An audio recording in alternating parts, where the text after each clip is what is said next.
What's up, everybody? Welcome back to the Embodied Self-Love podcast series here on the recently refreshed Embodied podcast. I'm super excited to dig into the second part of the framework today, and that is about self-knowledge.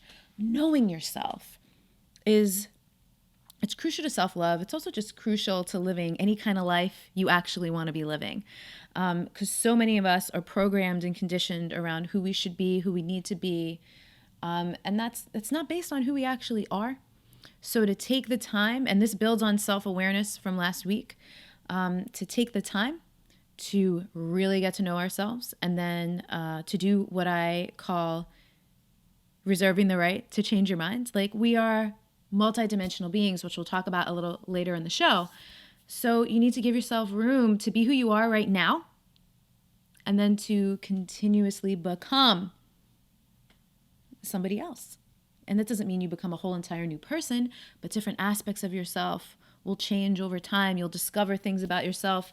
You'll also go through phases, stages, cycles, and seasons where different parts of you will, come online or need to be louder or more prominent than others. I love using the word prominent for that, right? Sometimes we need to dial up a certain aspect of ourselves for a certain period of life, maybe dial something else down. It's about like recipes. I think about this all the time.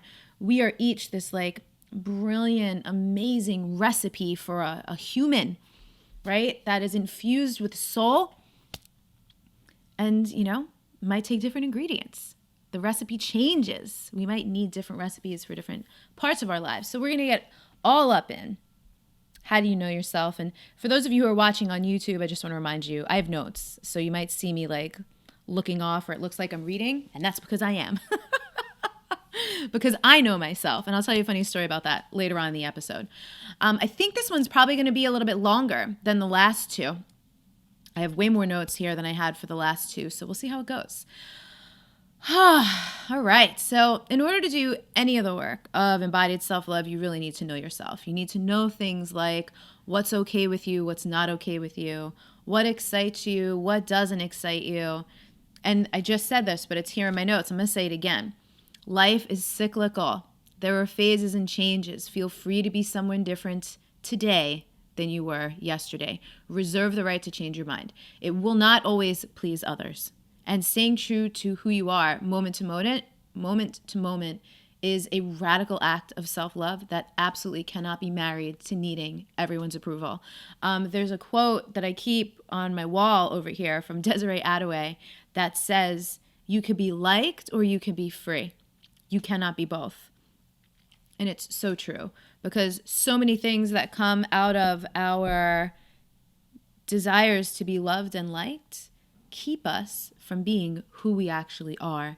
And the thing is this, you don't need everyone to like you, right? The people that are meant for you in your life are going to be down for the evolution of you, just like you're down for the evolution of them. And you will outgrow some people. It doesn't mean you're better than them. It doesn't mean they're worse than you. It just means that sometimes relationships and experiences come to completion. They run their course. They serve their purpose, And sometimes we just need to cycle in and cycle out of things. So real deep embodied self-love requires actions, behaviors, habits, and standards. Self-knowledge is the place where we tune into all of that. So I want to start out by talking about values. I have 5 main values that I use as a barometer for discernment in everything in my life. I will talk more about discernment when we get to self-trust in 2 weeks. My values are love, truth, freedom, integrity, and joy. Now, if you take the self-love mini course with me, which actually starts today, if you're listening in real time, the details are at wildsoulmovement.com/self-love. There's a values exercise I will walk you through to help you determine and refine your values. Values, I find, are something a lot of people think they know what their values are, and you might have a general idea, but a lot of people haven't actually done the work to like really refine and anchor into specifically what their core values are. And knowing these can really make making decisions in your life much, much, much, much easier, because it just gives you a consistent something to check in against. So having love, truth, freedom, integrity, and joy as my values helps me to know myself, helps me to make decisions that reflect who I am. And I'll give you a little Virgo efficiency thing. When I was choosing my values, I was actually last summer that I named them and refined them. I chose these because they encompass other things that were close runners up, right? So I also deeply value compassion, forgiveness, and honesty. And compassion and forgiveness are parts of love. I don't believe you get love without compassion and forgiveness. Honesty is part of integrity. So you get the point. I find it valuable to choose values that also encompass other things that are deeply important to you, but you name it under the thing that is the most, the biggest, the highest value. I often will couple values and priorities together. And the reason for this is our priorities should be tracking with our values.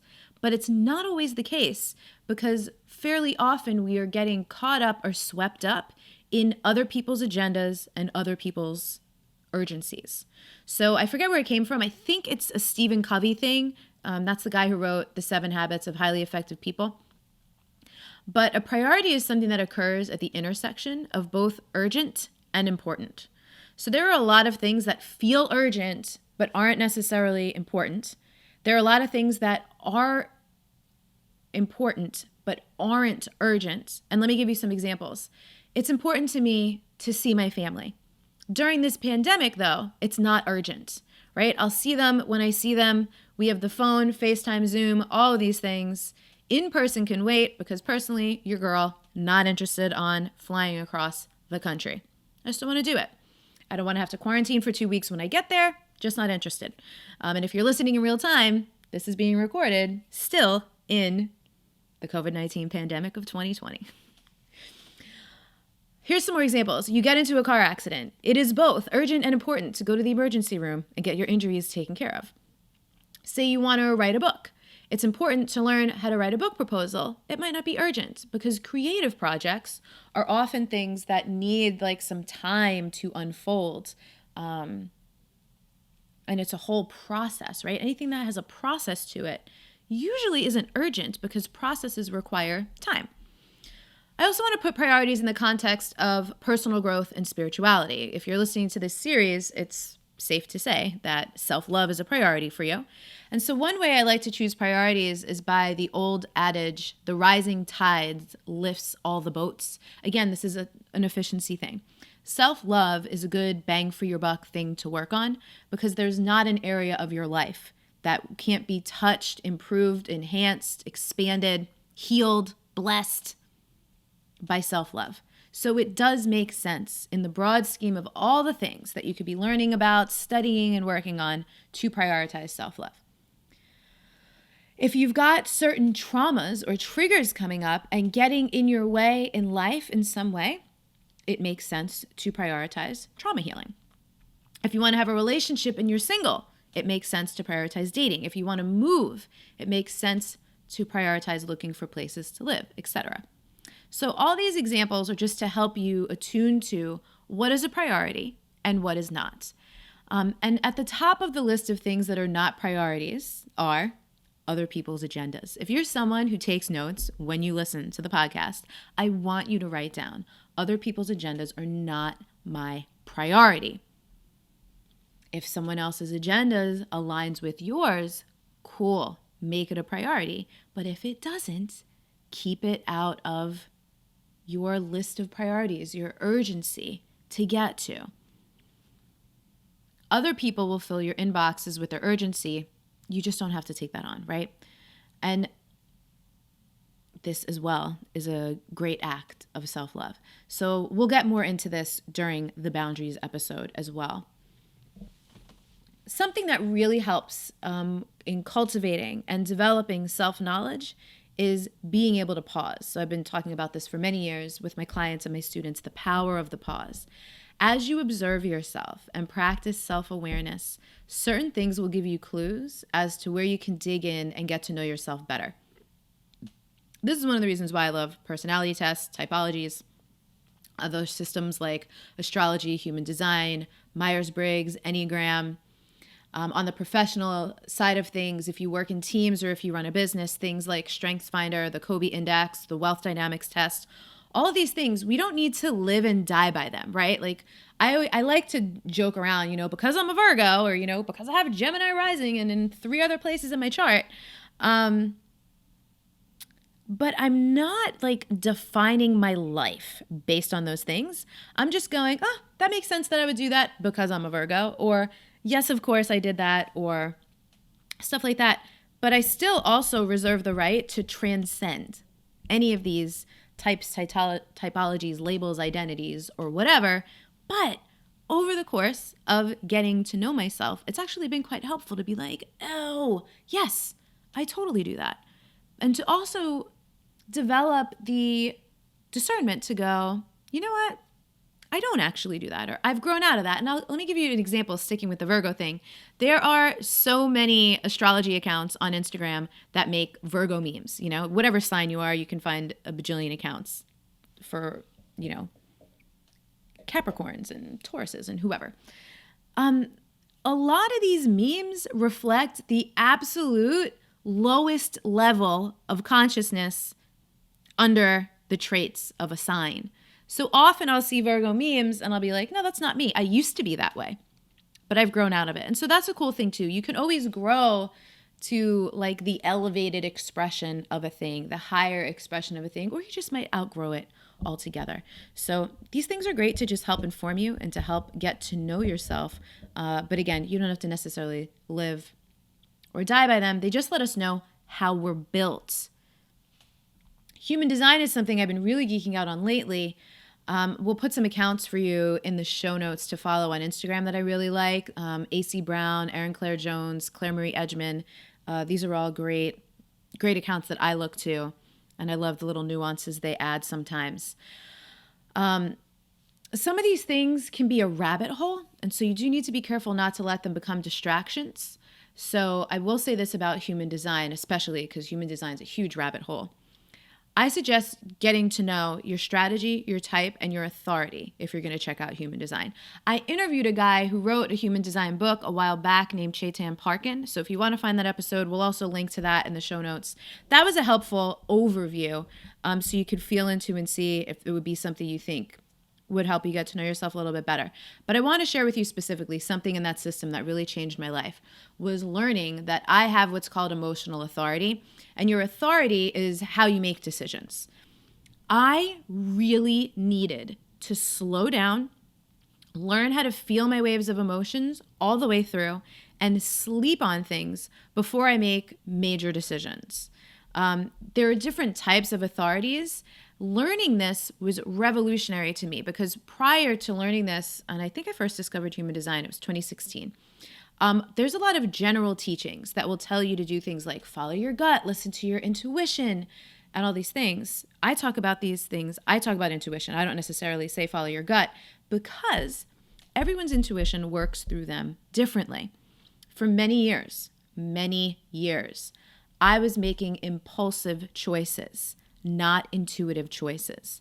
And the difference for that with me is that the initial impulse for someone with emotional authority is telling me what I need to feel out, what I need to feel through.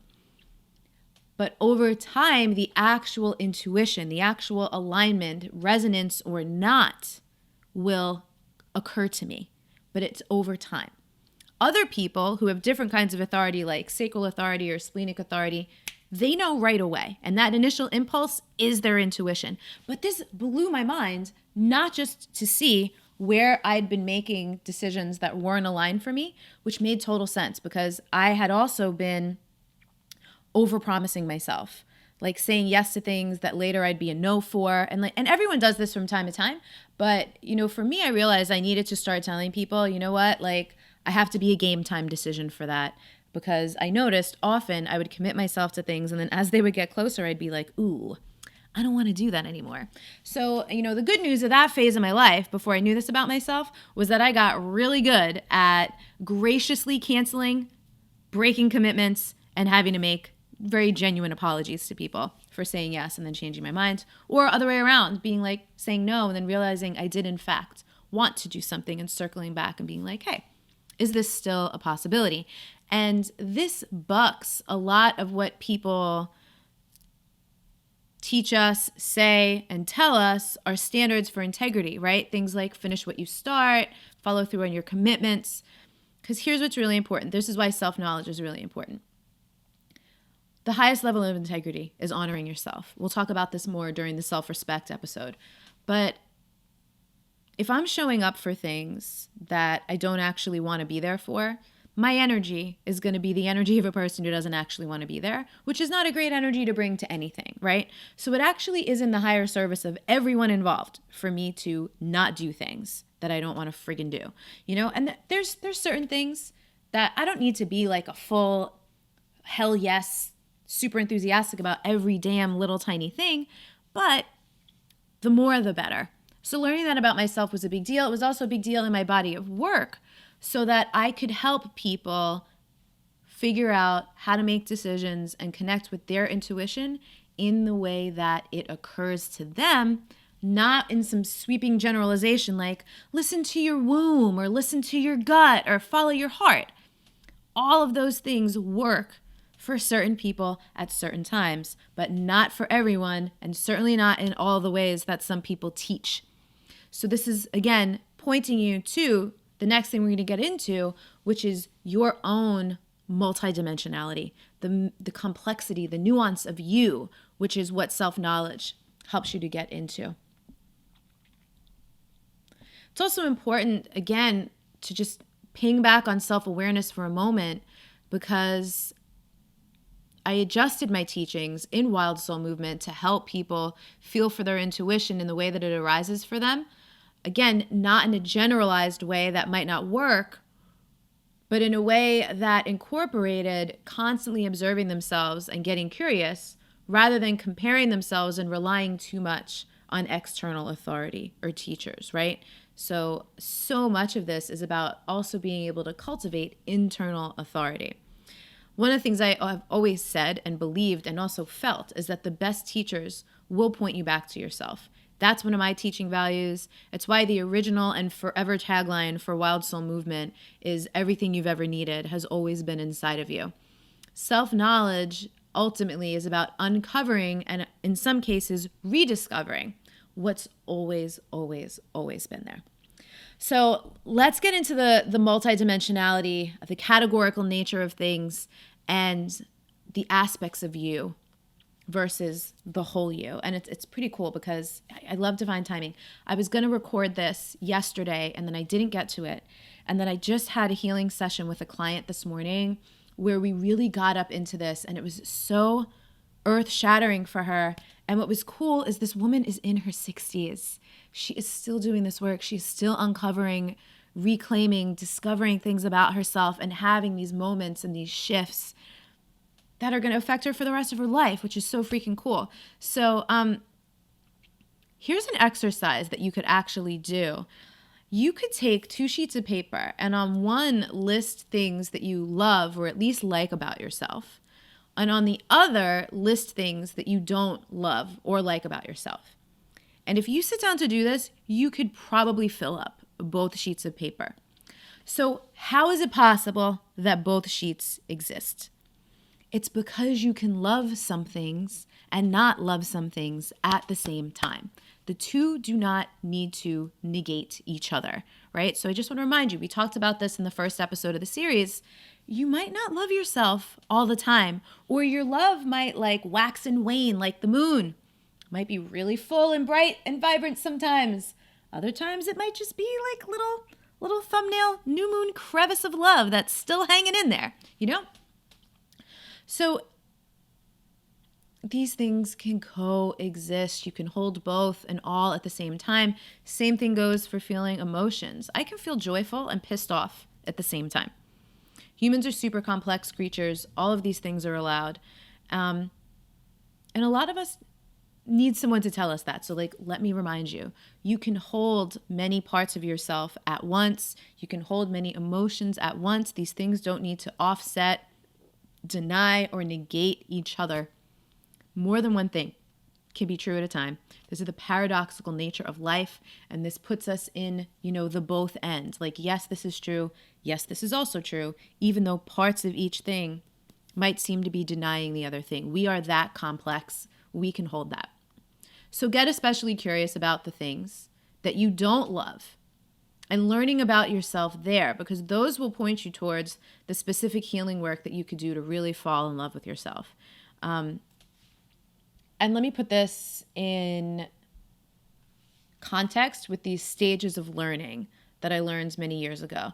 There's what's called unconscious incompetence, and that is when you don't know what you don't know. So then there's conscious incompetence, where you do know what you don't know. So self-awareness takes us from unconscious incompetence, where we don't know what we don't know, into conscious incompetence, where you discover, oh, I didn't know that.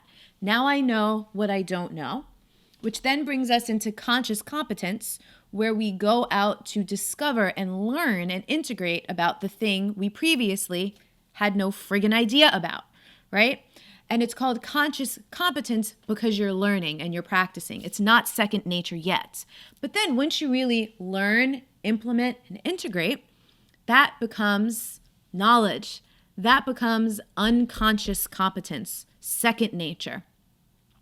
So once you know what you don't know, you can really start to learn about yourself.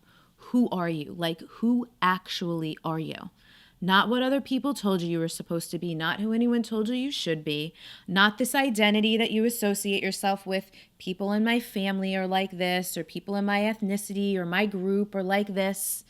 Not the role that you've been molding, folding, or trying to fit yourself into. We all have those, and they could be categorical, right? Sometimes at work, I fit into this role, so that's who I pretend to be. And it's different, because there are times when it's appropriate to adapt to a certain role in a certain situation. I'm not talking about that. I'm talking about when it comes to and when it turns into self-abandonment or self-denial. And we'll talk about that as well more when we get to the self-respect episode. This is about what is your actual truth, right? Coming back to the tagline, everything you've ever needed has always been inside of you. What's always been in there? Waiting, ready, dying to be tapped into and expressed and used for, I always like to say, expansion, for love, for good, and for healing. You can use your things for whatever you want to use them for. That's aligned for you. So these things are fluid. They change over time, but to be consistently tuned into that fluidity by knowing yourself, that's the goal. That's a beautiful thing. So even, in these episodes here, if you're watching on YouTube, again, I mentioned I have notes. I have notes to keep myself organized and on track, because I love a good riff and I love a good tangent. And it's okay here if I riff or I go on tangents a little bit. But what's more important to me is that I deliver the message that I'm here to deliver, and I make sure I hit all the points that I wanted to hit. So I have the notes. And I care more about, again, delivering the message that I want to deliver than what it looks like if I'm reading off of my notes while I'm recording the episode, or what any of you might think of me that I need notes. Memorization is not a thing that my brain is super good at. I know that about myself. I honor that about myself, and I don't stress it. Let me give you some more examples. So that's an example of, I know this about myself, and so I do a thing, I implement a strategy so I can have a better result, a better desired outcome. In my business, I'm a visionary and a creative. I am not the details person. This means that on my team, I need super detail-oriented people to catch all the things that I for sure will let slip through the cracks. And I have two of those dream people on my team now, and everything's been flowing and running so much more smoothly since I really found incredibly detail-oriented people to work with. In personal relationships, here's another example. After a lot of trauma healing, I am well aware of what my triggers are. There's a lot of things that I've worked through and I can manage quite well. There's a lot of things that used to really set me off that don't even faze me anymore. There's also some things that honestly are just too hard for me and not worth exposing myself to. So I consider these incompatibilities. I consider these unworkable things, and I just respect them when they arise, right? Like when things come up in people that I'm like, ugh, that is not a thing that's worth it for me to try to work on, because the amount of effort, energy, attention it's going to require, it's just not worth the minor outcome that it might create. It's actually much higher leverage for me to just avoid that thing. So there is a such thing as strategic and appropriate avoidance. When you know something's going to put you in a state that's not useful or helpful, or really pull you out of a state that you need to be into to function well and to function properly in your life. It's not really different. It's not necessarily an addiction, but it's not really different than if someone knows that they can't drink alcohol, they don't drink alcohol, right? So if I know that being around certain types of people is really not good for me, I'm not going to be around those kinds of people. And I offer, again, all these examples. I'm giving you a lot of personal examples in hopes that as you hear it, you can see maybe how it applies to you, or maybe how it applies to someone else you know, and just kind of sets off the light bulbs, the ahas, or gives you some clarity, or gives you something to consider. Does that apply to me or does it not? And I want to encourage you, just because something sounds good or wise or interesting or insightful, not to assume that it applies to you. People do this all the time. They're like, ooh, that's such a smart point. How does that apply to me? It might not. So as you're listening to these episodes, make sure that you're not still identifying or taking on things that are not yours, okay? You want to be discerning. Okay, so all of this is rooted in designing a life and making choices that will allow you to be yourself rather than constantly trying to be things that you're not. And so that's what I want you to take away, is the value of self-knowledge. When you know yourself, you can trust, honor, and respect yourself with much more ease, with much less effort. It will become more automatic for you. And again, we'll talk about that in the upcoming episodes. Next week is self-trust, and then after that is self-respect, and then we get to boundaries. Here's another thing. This points back to values, but it's super important. You are allowed to have standards. I spent many years into my late 20s not realizing that in a lot of ways I could create, impact, and influence my own reality, my own lived experience. And of course, for all of us, there are forces that are out of our control, but truly, through having tools and practices for physical, mental, emotional, and spiritual health, and from addressing things from the energetic and spiritual perspectives, not just the physical and the mental, we can really change a lot of things in our lives. This is why I do embodiment work, because embodiment brings all of that together: physical, mental, emotional, spiritual. Some people make energetic like a fifth category. Personally, for me, there's energetic involved in all of those things. So I bake the energetic into physical, mental, emotional, and spiritual where appropriate. There, of course, are truths and realities that we wouldn't choose. Things like systemic racism, things like this friggin' COVID-19 pandemic, but we can still accept these things. Oh, actually, I said earlier, self-trust is next week. Self-acceptance is next week, then self-trust. It's possible, and this is another thing, kind of like that we can hold many things at once, even if they are seemingly paradoxical. It's possible to accept things that you still want to change. Accepting in this way means not needing to resist reality, but again, also you can go, okay, I see that that's what's up right now. I want something different. So I'm gonna accept that this is the way it is right now, but I'm still gonna go after something different. The biggest difference is the lack of resistance. Instead of being like, I'm gonna fight the way it is, we instead go, this is what I want instead though. So how can I go after that? Sometimes that does require some like disruption, dismantling, breaking down of what already is. But again, that step of accepting, okay, this is how it is right now, acknowledging that's not what I want, and then taking your actions and your steps to create what you do want. It's a big difference. It's an important energetic, mental, emotional shift. So I spent a lot of time in my life thinking that I was just supposed to take whatever showed up instead of figuring out a way to create my own experience. You're allowed to write your own story, no matter what the past has been. You don't have to accept what you've been given in the sense of settling for anything. And I encourage this as part of self-knowledge, again, that you question everything. Your beliefs, your values, any certainty. Anything that ever crosses your mind that includes the words should or supposed to. Because it's sometimes the things we think we're most certain about that sometimes we need to reevaluate because they swing from being like, no, I'm sure about this. This is important to me. This is my value or something like that, into judgment, righteousness, needs to be right, and things where we become inflexible and also closed-minded.